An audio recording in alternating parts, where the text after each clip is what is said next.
ನಾಗಮಂಗಲದಲ್ಲಿ ಗಣಪತಿಯ ಮೆರವಣಿಗೆ ಮೇಲೆ ಪೆಟ್ರೋಲ್ ಬಾಂಬ್ ಹಾಕಿದ್ದು ಮುಸಲ್ಮಾನರೇ. ಆಗ ಮದ್ದೂರಿನ ರೀತಿ ರಿಯಾಕ್ಟ್ ಆಗಿದ್ದರೆ ಮದ್ದೂರನ್ನು ಮರುಕಳಿಸ್ತಿರ್ಲಿಲ್ಲ. ಸರ್ಕಾರ ಹಿಂದೂ ಮತ್ತು ಮುಸಲ್ಮಾನರನ್ನು ಒಂದೇ ತಕ್ಕಲಿ ತೂಕ್ತು. ಅದನ್ನು ಪ್ರತಿಭಟಿಸಿದವ್ರನ್ನು ಕೇಸ್ ಹಾಕಿ ಜೈಲಿಗೆ ಕಳಿಸಿದ್ರು. ಆ ಒಂದೇ ತಕ್ಕಡಿಯಲ್ಲಿ ಇಟ್ಟು ತೂಕುವಂಥ ಕಾಜಿ ನ್ಯಾಯ ಇದೆಯಲ್ಲ, ಈ ಕಾಜಿ ನ್ಯಾಯ ಇವರಿಗೆ ಈ ರೀತಿ ಹಲ್ಲತ್ತೋದು ಕಾರಣ ಆಗಿರೋದು. ಪೊಲೀಸ್ ಸ್ಟೇಷನ್ ಸುಟ್ಟವ್ರನ್ನ, DJ ಹಳ್ಳಿ KJ ಹಳ್ಳಿ ಸುಟ್ಟವ್ರನ್ನ ಕೇಸ್ ವಾಪಸ್ ತೆಗೆದುಕೊಳ್ತಕ್ಕಂಥ ಶಿಫಾರಸ್ ಇದೆಯಲ್ಲ, ಇವರಿಗೆ ಅನಿಸಿದೆ ನಾವು ಏನು ಮಾಡಿದ್ರು ದಕ್ಕಿಸ್ಕೊಳ್ಬಹುದು. ಆ ಒಂದು ಕೂಟ ರಾಜನೀತಿ ಇದೆಯಲ್ಲ, ಇದರಿಂದಾಗಿ ಅವರಿಗೆ ಕಲ್ಲು ಹೊಡೆದ್ರು ದಕ್ಕಿಸ್ಕೋಬಹುದು, ಪಾಕಿಸ್ತಾನ ಜಿಂದಾಬಾದ್ ಅಂತ ಕೂಗಿದ್ರು ದಕ್ಕಿಸ್ಕೊಳ್ಬಹುದು. ಅದಕ್ಕೆ ಬ್ರೇಕ್ ಹಾಕ್ರಿ, ಸರಿ ಹೋಗುತ್ತೆ.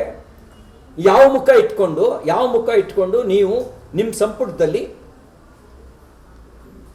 ಪೊಲೀಸ್ ಸ್ಟೇಷನ್ ಸುಟ್ಟವ್ರನ್ನ, ಕಲ್ಲು ಹೊಡೆದವ್ರನ್ನ, ಊರು ಸುಟ್ಟವ್ರನ್ನ ಕೇಸ್ ವಾಪಸ್ ತೆಗೆದುಕೊಳ್ಳೋ ಶಿಫಾರಸ್ ಮಾಡ್ತೀರಿ? ನೀವು ಯಾವ ಮುಖ ಇಟ್ಕೊಂಡು ಶಿಫಾರಸ್ ಮಾಡ್ತೀರಿ? ಇದರಿಂದ ಪ್ರಚೋದನೆ ಅಲ್ವಾ ಇದು ಪ್ರಚೋದನೆ. ನಾನು ಆಕ್ಷನ್ ಮಾಡಿದ್ರೆ ರಿಯಾಕ್ಷನ್ ಆಗುತ್ತೆ ಅಂತ ಹೇಳಿದ್ದೇನೆ. ಎಷ್ಟು ದಿನ ಹಿಂದೂ ಸಮಾಜ ಸಹಿಸ್ಕೊಳ್ಳುತ್ತೆ? ಎಷ್ಟು ದಿನ ಸಹಿಸ್ಕೊಳ್ಬೇಕು? ನೀವು ಸಹಿಸ್ಕೊಂಡಿದ್ದ ಕಾರಣಕ್ಕೇನೆ ಭಾರತ ನಾಲ್ಕು ತುಂಡಾಯಿತು. ಸಹಿಸ್ಕೊಂಡಿದ್ದ ಕಾರಣಕ್ಕೇನೆ ಕಾಶ್ಮೀರಿ ಮೂಲ ನಿವಾಸಿ ಹಿಂದೂಗಳನ್ನ ಬೀದಿಲಿ ನಿಲ್ಲಂಗೆ ಮಾಡಿದ್ರಿ. ನಾವು ಬೀದಿಲಿ ನಿಲ್ಬೇಕಾ?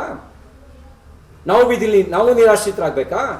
ಸಹಿಸ್ಕೊಂಡಿದ್ದ ಕಾರಣಕ್ಕೆ ನಿಮ್ಮ ದಾಟಿಲೇ ಉತ್ತರ ಕೊಟ್ರೆ, ನಿಮ್ಮದೇ ಹಮುರಾಬಿ ಸಿದ್ಧಾಂತ ನಾವು ಅಳವಡಿಸ್ಕೊಂಡ್ರೆ, ಹಲ್ಲಿಗಲ್ಲು ತಲೆಗೆ ತಲೆ ಅಂದರೆ ಕಲ್ಲಿಗೆ ಕಲ್ಲು ಅಂದರೆ ಎಷ್ಟು ದಿನ ಸಹಿಸ್ಕೊಳ್ಬೇಕು? ನೀವು ನಿಮ್ಮ ಮತೀಯ ವಿಚಾರಗಳನ್ನು ಸ್ಪ್ರೆಡ್ ಮಾಡ್ತಾ ಹೋಗಿ ಮತೀಯ ಭಯೋತ್ಪಾದನೆಯನ್ನು ನಿರ್ಮಾಣ ಮಾಡಿ, ನಾವು ಮಾತ್ರ ಸಹಿಸ್ಕೊಳ್ತಾ ಇರಬೇಕು.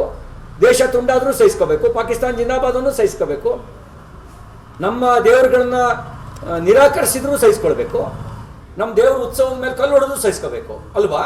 ಸಹಿಸ್ಕೊಳ್ಳೋ ಕಾಲ ಇಲ್ಲ ಈಗ. ಇನ್ನೇನಿದ್ರು ಆಕ್ಷನ್ಗೆ ರಿಯಾಕ್ಷನ್.